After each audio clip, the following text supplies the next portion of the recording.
Hello again, and welcome to another edition of Media Watch. I'm your co-host, Eric Tait. I'm Bob Anthony. And I'm Raymond Peterson.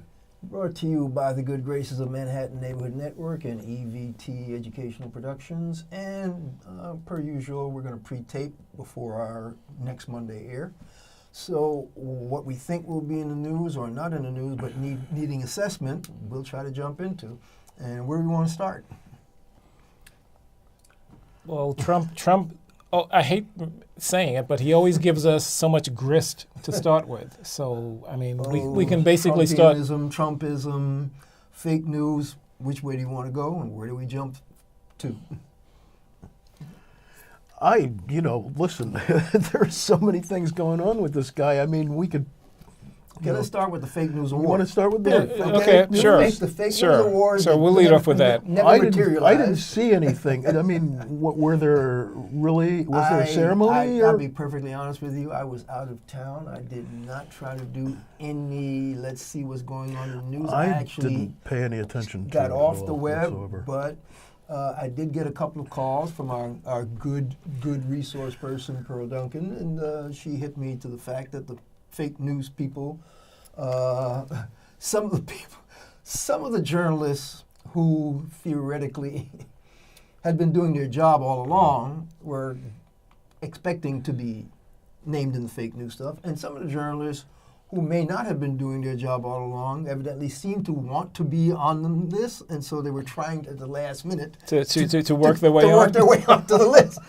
When she told me that, I just shook my head. Now that's scary. You know the old That is saying scary. that no publicity is bad publicity. Even bad publicity can help a journalist with his brand. Yeah, I told her I was going to actually pass over the craziness about the people who were trying hard to get out there at the last agree with minute. that. And so we're not even going to mention them by name. But what I saw today when I was cursorily looking at stuff, it seemed as if the fake news award fizzled big time. And as a matter of fact, there was a headline I just saw on Twitter a little while ago that says, Trump's fake news awards backfire on Twitter. So if that's a sample of how the fake news awards went, that's all we got to say about fake news. But that leads us to that really interesting Jeff Flake speech on the Senate, because that went to the... I'm torn about Jeff Flake because this is the guy who always says the right thing, but when it comes time to vote, he votes the wrong way. But he articulated it. So Ray, call up some of that. The gist. I mean, because we need to analyze the context of where we are as a country and as media in this country. Well,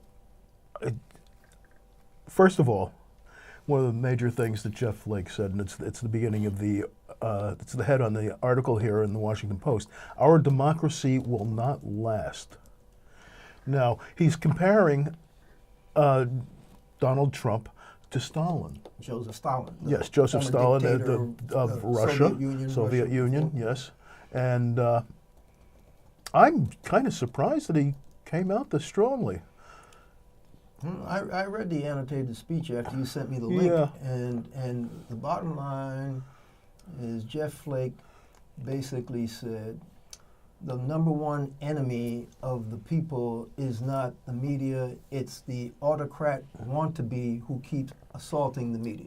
That was the gist of Jeff Flake's speech. And he's naming Donald Trump as the number one assaulter on a free press, which is the bastion of a democracy. And we should point out that Jeff Flake's a Republican.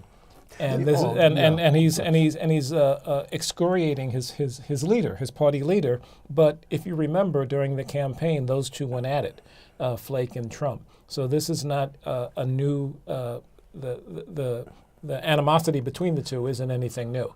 There were some exchanges during the campaign, and they weren't exactly the closest of friends. So, but this kind of pushes it even farther than I thought Flake would take it. And you're right, Flake bounces around, but for once he comes off as as not flaky. There's some key quotes to that speech that I think are worth quoting just because they get to the heart of what a democracy is supposed to be all about and what the role of the free press is and how Well, if you're a despot, you don't want a free press. Where is his quote on that? Can you? It wasn't a quote. It was the reporter actually said that. It wasn't a direct quote from Flake. What did he say? The free press is the despot's enemy, which makes the free press the guardian of democracy. When a figure in power reflexively calls any press that doesn't suit him, and this is a quote, fake news, it is the person who should be the figure of suspicion, not the press. This is a direct quote from Jeff Flake's speech, what you just read. No, it is not. This is the reporter speaking. This is his opinion. I can pull out a couple quotes if you want. Yeah. I mean, this is CNN But pulled out a few and from this is early in the speech. Okay. Quote, for without truth and a principled fidelity to truth and to shared facts, Mr. President, our democracy will not last. That was one of the items he said. Shared facts. And it was the year in which an unrelenting daily assault on the constitutionally protected free press was launched by that same White House, an assault that is as unprecedented as it is unwarranted. Now, this is Jeff Flake leveling against his own president in his own party, and he's dead on. Right, and this bit about truth, the opening quote for the speech. Mm-hmm. What was the opening quote for the speech? Because that gets to the heart of truth and facts. Right. And there was the quote that Flake made where he was quoting Daniel Patrick Moynihan, where the quote was, everyone is entitled to their own opinion, but they're not entitled to their own facts. Right. And bottom line is, the other Flake thing that I'm pulling from memory, because I don't have it right in front of me, was this was the year when this White House wants to publicly talk about alternative facts, which in any other realm would be basically outright falsehoods. And that's the phrase that stuck in my mind. He didn't want to come out and say outright lies, but he said outright falsehoods. So yeah, you can euphemistically say, but what he's basically saying, this is a White House that basically is selective about truth. And when the truth is not spoken, they call it alternative facts. And so we've been living in that particular Alice in Wonderland world for the last prior to the election because of Donald Trump. So the reason for me, because first of the year, we look back on all this craziness, and there have been a lot of things talking about how far we have fallen as a country, what this president has done to the image of the United States. There was an analysis that was done on one of the local shows, again brought to my attention by Pearl Duncan, where the gentleman was talking about the two roles that a president has to actually play and not play but live, and that is he needs to be a sound manager of the American government, a sound steward of the executive branch. And in one analysis, if he has the right assistance and the right help, he doesn't have to be a genius and he doesn't have to be great as long as he's got great help. But there's one other thing that he has to do. He gets no help from anyone else. He is the symbol and representative of the country. He is the person whose image and words speak for the nation. And what this man has done has failed miserably. And this was the analysis, and I totally agree because we've been saying that on Media Watch. But he thinks that he is actually all of that, what he should be. But he's looking at it from a pure. The analysis wasn't what he thought. The analysis was what he has done to the image. Well, I know what he has done to the country. But he's not the cause. He's the result of the direction that this country's been going. He is the cause because he is the president. He's the president, That's but how the did he image get that's to be? being projected. Now that's another discussion. Okay. And we can have that discussion. I don't have a problem with that because that gets us to this whole bit. I've been reading this thing about 2018, and I've seen headlines since the Alabama election will black women save the country? Well, black women have saved the country for 400 years. But, Yes. but because of the Roy Moore thing where you get 99 or 95% of black women saying, no, this pedophile will not be representing us in the Senate, then it's, oh, can we make that happen across the country? Well, yeah, let's have that discussion. If you look at the demographic, as you broke down all those polls and everything, 53% of white women, including educated, college-educated women, voted for Donald Trump. So, yeah, that gets to the heart of what you're talking about. How did he get to be president?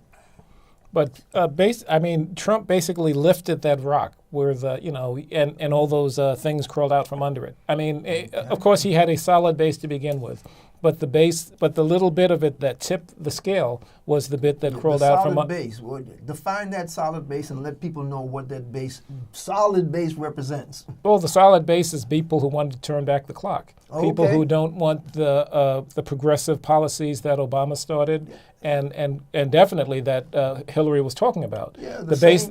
Go ahead. The base that wants to avoid all of that, and then there's the base even below that, just the plain racist. The lizard brain folk that we're talking about. You know what? I think it was 532.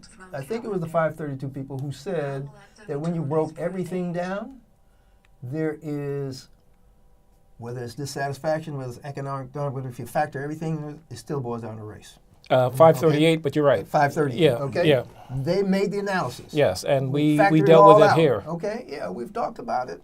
So okay, but that's what caused him to get in. He's in. He has set the tone. So now, as journalists, we're living in an Alice in Wonderland, up is down. What a Flake's speech. Flake was saying this is a George Orwell world where it is. You say that white is black and black is white, and then if the population disagrees, then you penalize the population. Or if the media says that's not so, then you penalize the media. So that's the autocratic world that this man has been trying to build. And that's what kills the three of us. All three of us have worked in jobs where fact-checking was a big part of the job.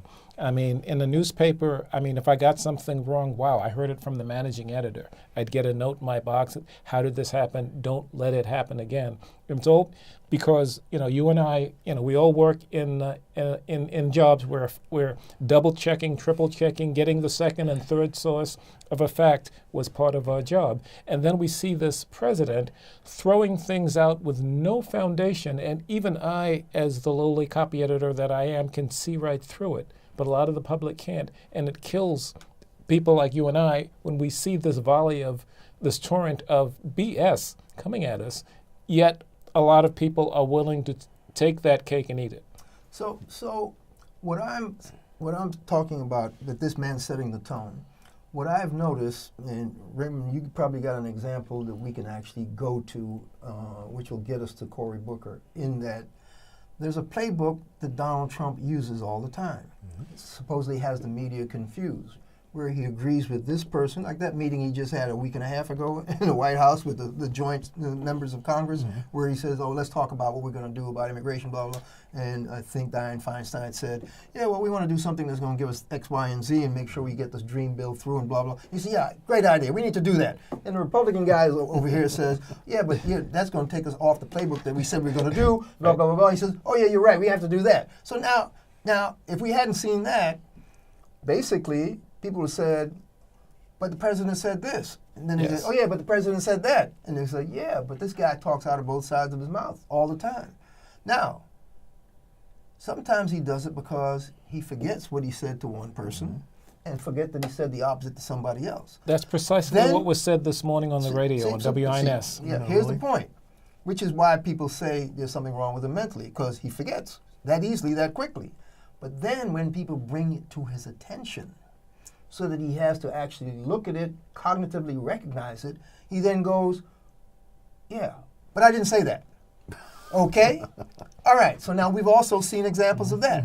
So that is this pathological liar that we're dealing with. So he's mentally not quite there, and then he's a pathological liar over here, and that is the figure, the central figure that's running our country, whether figurehead or with, I forget what the phrase was. If that is the best and brightest that he has around him, then we're all in trouble. So to get back to the bit about fake news and the playbook, which what took me off on this rant, his playbook is, we'll lie in a minute. Mm-hmm. You catch us in something, we'll say, no, we didn't do that. No, we didn't say that. Sarah Huckabee Sanders will stand up in the press briefing and lie to your face. Mm-hmm. Sean, whatever, Spicer. used to do it ahead of her. She does it better than Sean, but she does the same thing. Mm-hmm. So this hearing, where I had to take my hat off on that link that you sent me, the Cory Booker link. See if you can the call that Cory Cory Booker Booker link. link. Yeah. Because you get the Homeland Security. I don't know if you saw that testimony, Bob. Were you following that? I picked up on a little of it, but not as much as you guys were. I was traveling, as were you. Yeah, Yeah, I just listened to it this morning, actually. So the interesting thing is, she's in the same meeting that Dick Durbin Right. and Lindsey Graham and those other two Republicans. And so she has to testify under oath because these people want to know what her plans are with moving whatever into the Homeland Security bailiwick. And so she's testifying under oath. And so I forget, one senator went up and down with her, questioning in depth, what her plans were and what did she hear in the meeting. And she basically said, I just can't quite recall that. And you're specifically referring to the president's comments. Oh, that was the shithole comment, Yes, right? just to be clear what we're talking about. Yeah. That then they want to make it, was it shit house? Was it shithole? Now they're getting really stupid about it now. And then she said that there was a lot of sharp language used by everybody. That's all I can remember is but you sharp couldn't- language. but you couldn't I can't recall remember anything. whether Yeah. that was right. So when it was Booker's turn to question her, he just decided he wasn't going to question her. You're talking about New Jersey Senator Cory Booker, former mayor of Newark. New Jersey, right. What you got, Later, he said, when he was defending himself, he said, I was appalled at her convenient amnesia, her complicity in the bigotry, her willingness just to be a bystander and to go along with and follow orders. That's a Cory Booker quote, which is when he was asked, why he continued to question her. he didn't question her. He spent 9 minutes. Just like Jeff Flake took whatever He time didn't on the question her, Senate right, yeah. for laying out his, I don't want to call it assault, his takedown and analysis of the 1 year of Donald Trump's presidency with quotes about him being close to a dictator like Joseph Stalin, following dictators' playbooks, assaulting the media, assaulting constitutional norms. Booker did the same thing about complicity and about the fact that convenient amnesia, Right. when you're in the room, when Senator so-and-so can easily forget. And Booker basically said, I've been in meetings in the Oval Office, and 2 years later, I can remember what the president said and what I said. I would think that you So- wouldn't forget what the president would say, right. And so the bit about complicity, that is where we need to actually put this in the larger tent, because what we saw going into the run-up to Donald Trump getting elected was a ton of Republicans saying this guy's unfit. He should not even be on the same stage with all these other Republican candidates, et cetera, et cetera. And they went out and quoted him in serious, like Lindsey Graham called him a bigot and unfit and whatever. And then he gets elected, and all of a sudden, he says racist, bigoted stuff, and they go, oh, well, that's just locker room talk, or Donald Trump being Donald Trump. No, you're right. During the debates, we heard that from Rubio, we heard that from Cruz, we heard that from Chris Christie, we heard that even from Pataki, I think, his brief stint on the dais, that Trump wasn't fit, and in different ways they said it. And you're right. Now the complicity is all there. Everybody's just lining up behind the chief and doing what he says. Are they afraid of their jobs? Afraid of being reelected? I don't understand. Yes, there's complicity, but I don't understand how people can just follow him so blindly. It's only know? during those rare moments, like the McCain vote to save Obamacare, Yeah. and I guess the two women who went with him, and in the case of Flake, that you see the backbone showing once in a while. But I mean, I agree with you. Either they're afraid, and they're senators. They have 6-year terms, so they're pretty much protected. Unlike representatives, they got to deal with it every 2 years. I don't get it, but they're. I guess they're married to the party. What I bothers just don't me get is it. the fact that the media gets into this crazy coverage of not, he said it, and you got these witnesses that say he said it. They get into this, well, did he say it or didn't he say it? We get this back and forth. We get this, oh, well, yeah. And now Republican Senator I forget the guy from whatever, two of them came out and said, oh, no, he didn't say that. There was strong language. But then Senator Scott from South Carolina, Tim Scott, who wasn't there, said, I had a conversation with Senator Graham, who was there, and Senator Graham told me pretty much that he said that. And so my point is, you got two Republican senators who are telling you that this guy said that. All right? So why is the media letting itself get into did he or didn't he? Why don't they just go ahead with the analysis? Yeah, And say, this is it. Yeah, he said it, let's get below that and dig into it. I agree. This is crazy. Yeah, This is some but stupid- did he or didn't he sells more papers than he did? You You hear what I'm saying? Okay, so you know what that gets me to? That gets me to the fact that are there day-to-day reporters who every time they go to work worry about, I better be careful because whatever I report may cost me my job? There may be some, but I don't think so. I don't think so anymore. All right. I mean, I think there's a I don't handful. think so. Yeah, I don't think so. I think Now, the there may newer- be management types who say, okay, I want bottom line, I want eyeballs, I want viewers, I want whatever, and I don't want to piss off this segment of society, and so you can't say this, you can't say that. All right, yeah, there may very well be people like that. But for my money, I think there's always going to be a core of people who went into journalism and are now in journalism who cover stories because they feel that that's their calling and they want to do the best job. There are, and I know some of them, and I hope that they'll always be there. I just don't think that they will always be there. Yeah, okay. It bothers me, yeah. I mean... go back to the old days. Bob, you were talking about an anecdote. Okay. In the old days when we were... When you get fired for reporting something inaccurately, yeah. Yeah, but when you get... I mean, we were talking before we went on, started taping about Howard K. Smith, a longtime journalist. This is going back to the 50s and 60s. Used to work for CBS. And when I went to work for ABC, he was actually the co-anchor of the ABC, Evening News and you worked 1968. And you worked directly with him. I was an assignment editor for Howard K. Smith. Yeah. Okay, I just spotted his documentary on the air a few days ago, and he was in the 60s. He did a story for CBS on the racial strife of Birmingham, which he called the most segregated city in America, and he was dead on for that. Yep. And he had film clips of blacks getting beaten in the streets and hosed down, and it was I saw clips of it, very well done, very well reported, and Howard K. Smith is a pretty good journalist. He was one of the best. But he came back to CBS, it aired.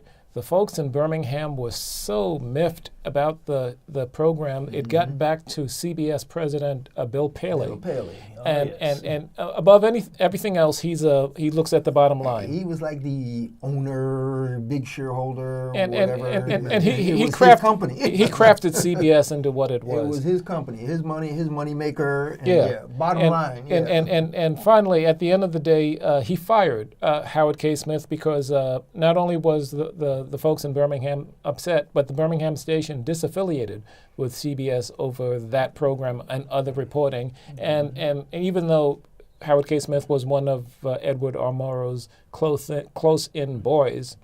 That didn't save him. He got fired, and he ended up at ABC, where you ended up working with him. So even a great journalist like that, doing the job right, has to watch his butt sometimes. Yeah, it can cost you. Yeah, it can cost you. And this was dead on good reporting that cost the guy's job. Actually, when Edward R. Murrow went after Joe McCarthy, that cost him.